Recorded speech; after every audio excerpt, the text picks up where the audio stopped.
I'm Kevin Maguire, associate editor and a columnist on the Daily Mirror. I've just come out of the Commons gallery where George Osborne has delivered his budget and Ed Miliband has given his critique for Labour. It's always a try to paint George Osborne, the Chancellor, as Robin Hood, but I'm sure in the story Robin Hood didn't go around Sherwood Forest stealing from the poor to give to the rich, which is what he's doing.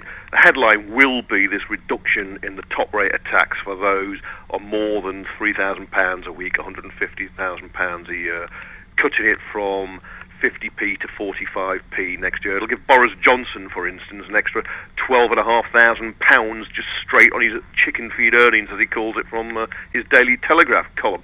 And while George Osborne tries to justify the drop in income on that, at one point dismissing £1 billion as not very much. Well, you tell that to people on tax credits who are losing them, people on low earnings and so on.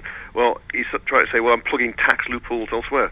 The truth is, in any fair budget, you would close those tax loopholes and you would keep the top rate of tax, particularly when you're freezing or cutting public sector pay, the minimum wage is going up by less than inflation, or if you're young, it's not going up at all. People are losing their tax credits. Child benefit isn't going up. So he's got a big problem now, I think, George Osborne, selling this budget. And Ed Miliband, the Labour leader, had a very effective performance attacking him, asking everybody on the Tory front bench who's a millionaire and will benefit from this budget to put up their hands. They all looked uncomfortable. None of them moved. And the politics are going to be as important as the economics. But once you delve into the detail, it's incredible. It's unravelling pretty fast, because there's a £1 billion hit on pensioners, which he didn't spell out in the budget. He's also dragging an extra 300,000 middle earners into the higher rate of tax, so they'll pay 40p instead of 20p. That's because he's changing the threshold, reducing it from 43,000 to 41,000. So I think he's going to have difficulty selling this in the financial terms when people begin to drill down and look at what it means to them.